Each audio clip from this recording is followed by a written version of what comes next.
and this one scientist was testing this gentleman from Japan who's called the Magnetic Man of Japan, and he basically takes this metal bowl and he just kind of flings it at him, and it just snaps right to his tummy.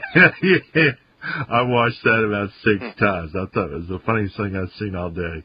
But, yeah, folks, there's a lot of weird stuff. And then there's some grotesque stuff that I'm sure your dark ecstasy people would love, because there's the Tree Man and you know, just really terrible human grotesque things. But I really... I don't know how to deal with that. At least on this show, I'd like to keep it in the positive direction. But so, what thoughts do you have? What's the answer to all this, Jeffrey? Well, that's interesting. One thing that relates to what we've sort of had this philosophy going here through the show, John, that this isn't all of us. And you said one time right before a break, I can't remember which one. This, maybe we all used to be like this. And I think that there actually may be some evidence for that, John. Somebody who I talk about a lot is Walter Cruttenden.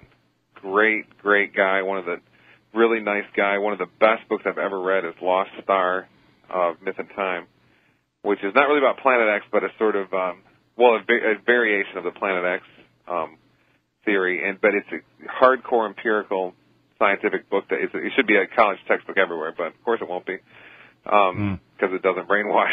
But it's basically about this idea that in our past, humans go through these cycles of consciousness, up, way up, and then down, way down. Atlantis and in Sumeria, those were very high times.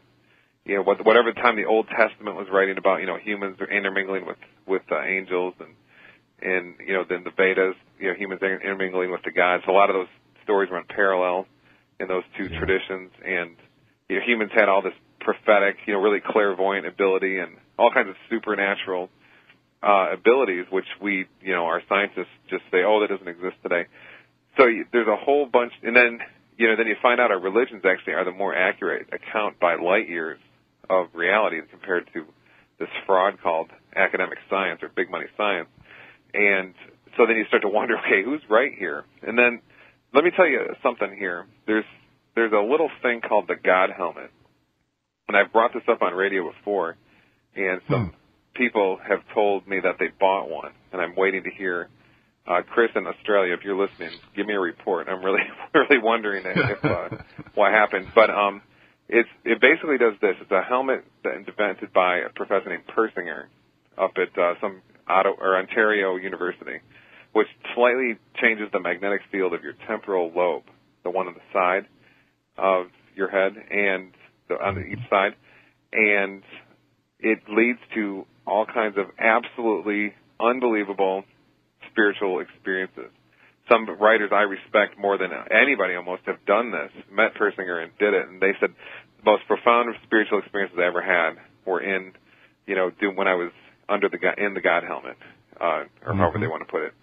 And one interesting thing that happened is alien abduction-like experiences would sometimes spontaneously happen within people's consciousness, which I found very, very interesting. Now, that doesn't say that does not prove that alien abduction is just some sort of hallucination. It could be that your consciousness is sort of transforming into the alien abduction state where you're contacting real beings because your consciousness is being altered. Because, a lot of people know if you alter your consciousness in certain ways, you can not necessarily just be right here where you are anymore. You may be interacting with beings and landscapes and so forth, not just right here. But anyway, the point here is that we all know that our sun dictates the magnetism of the whole solar system in a lot of ways. And we know the sun's magnetic field is pretty volatile. So you start to wonder, was there a time, this follows right from Cruttenden's work, and also Cliff High of the WebBot project has done some great work on this as well. And I'm kind of, let me cite those two. Pretty much all my ideas I'm getting here are from them. So this is not my original thought, so I want to get clear. But those two guys have pointed out, and I've got a YouTube video up that combines all the thought of the two and describes all this, And it says, it basically leads to the idea, you wonder if there's been elevated times of magnetism in our solar system in the past, which have led to overall elevations in consciousness globally. And those are our high times, our golden ages that our world religions talk about. And you wonder if there was real low times where, like the Dark Ages. And, John, there's all kinds of scientific experiments.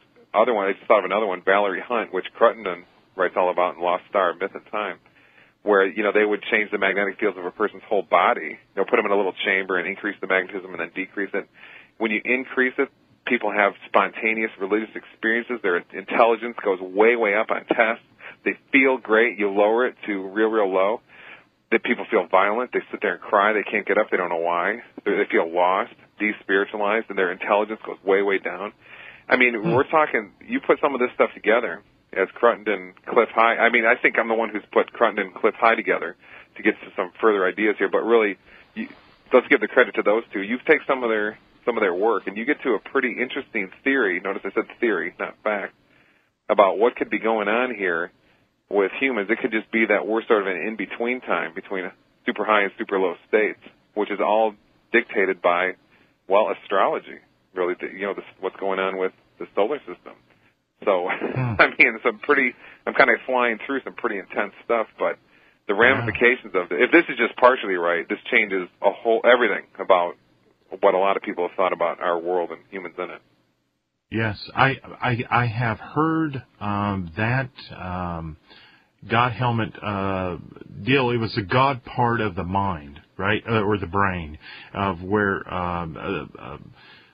somebody was putting out the thought that there's a part in there that is chemical or something electrical, and that's where you get your your Jesus experience. And they were saying, therefore, it's just physiological, right? I mean, it's just a part of the brain that is naturally there, and sometimes you bump your head and you'll see Jesus, and if you don't, you won't. I think what you're saying is more how I would see it is that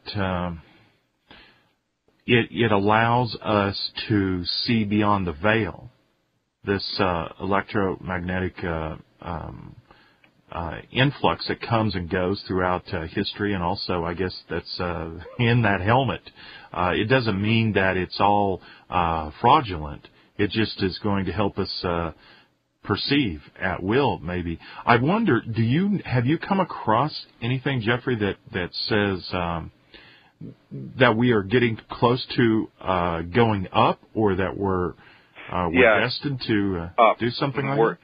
Yeah, Cruttenden, I interviewed him last year. Fantastic, man. He is just an awesome person. And he, in his book and in that interview, he just freely discussed how, we're in an ascending stage. You just look, we came from the Dark Ages, and you can see us escalating now through time. And it seems like with 2012 or 2018, we're on the verge of something here. Could be sudden, could be gradual. But, I mean, I just noticed in my life, John, I think there's an elevation of consciousness going on. I mean, I'll just take my parents, for example, and it's not just, maturing with age. They've spiritually enlightened, and for no explicable reason. And I see this in people. I don't know, I could go on for a while. I see all kinds of interesting things going on everywhere.